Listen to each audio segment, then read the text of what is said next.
Hi, this is Shirley Farrington.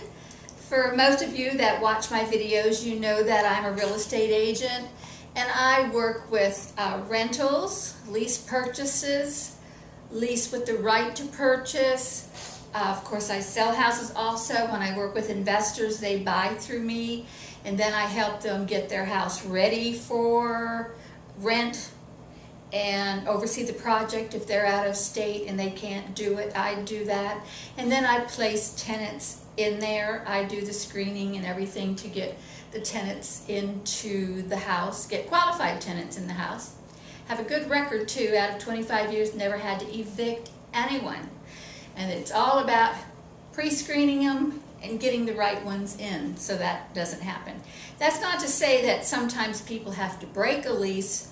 Like when we went through the bad market, the real estate bust, when people lost their jobs right and left, I had a few people that had to go back home and couldn't stay in their house. So I handled a workout that way and worked it out with them. So while I worked it out with them to help keep their credit good because of that, if you don't work it out with them or they don't work it out with the landlord, they can hurt their credit. So if they work it out with the landlord, then the landlord can give them a good reference when they leave. What I'm going to talk to you about today is hunting for a place to rent. That has got to be the most stressful thing. Prices have gone up, as you know. As soon as you call, finally get a hold of a leasing agent, the listing agent who is marketing it for rent, it's already gone, or they never call you back for days and then you finally find out that it was already gone. I know that you know it's a real hassle, so I don't have to go over that. But I do rentals, private rentals, the ones that are on the FMLS, and I also do apartment locating. Because nowadays we got a lot of new apartments that are popping up here in Atlanta and have been for the past couple of years. And beautiful apartments and stainless steel and granite. I mean, all the luxury you would want. It used to be that people would say, oh, I want to rent a house or a condo because I don't want to have to pay that. I don't want to rent an apartment because I don't want to live in it, you know, with used carpet and laminate countertops, because apartments didn't put in all the granite and the stainless steel unless they were condo conversions that became rental buildings. But anyway, so everyone's really looking today for something that's got the granite and the stainless steel and the hardwood floors, not even the carpeting anymore. And the luxury apartments, which start about, for one bedroom, around $1,300 and up, are just awesome. So I want to tell you a little bit difference about renting an apartment versus renting a house or a private condo. For one, you might get the same quality in both, but first of all, with a private rental or even one that's on the FMLS, you're going to have to put a full month's rent down for security deposit, minimum. And if you have credit issues, you're going to have to put more down. With an apartment, it's going to be something like $500 down, sometimes $250 down. I don't mean down, I mean security deposit. But just $500, $250, maybe $600 versus a full month's rent. So that's a plus for the apartment communities. They both have the stainless steel and, you know, the hardwood floors and the upgrades, because everybody has to be competitive now. So that's the same. The other thing with an apartment community, you've got 24-hour maintenance. When you're in an individual owner who is owner managed, you don't know exactly when the owner manager can get out there to do the repairs himself or herself, or hire a contractor to do it. So you have longer to wait. There are certain things that come up as emergencies, and then the law says that those things have to be taken care of right away. But a lot of owner-managed properties is what we'll call them. They don't know all the laws and the rules of what they are supposed to do to take care of tenants, because most of them are first-time landlords. So you have that hassle. If you're in a condo building for rent, you have the first month's rent that you have to pay down full to get in.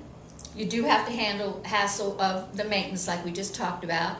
And also, the amenities a lot of times are not for the tenants. Some of them are, the majority I say are, but there's always a conflict. The homeowners don't like renters. So there's always a conflict there.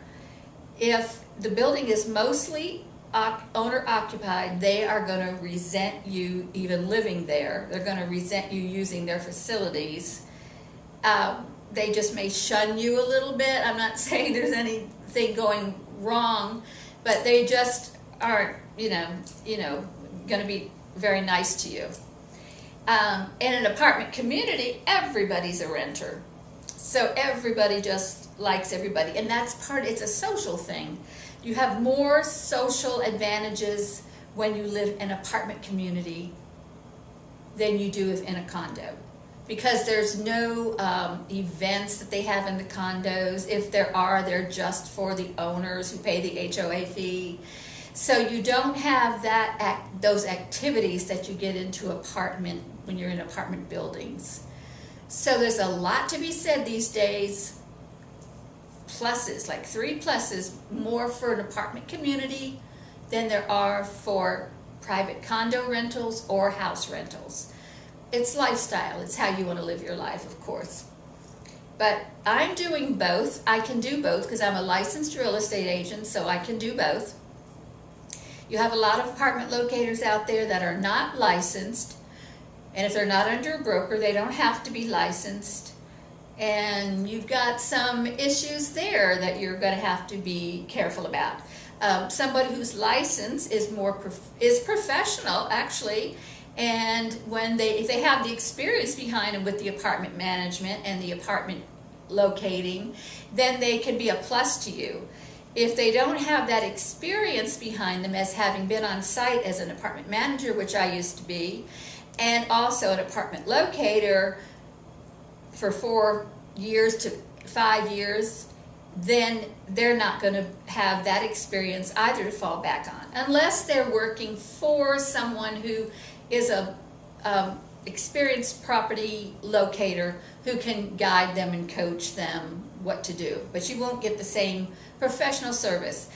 And if somebody's unlicensed and they're an independent and they're not licensed, they can do apartment locating also.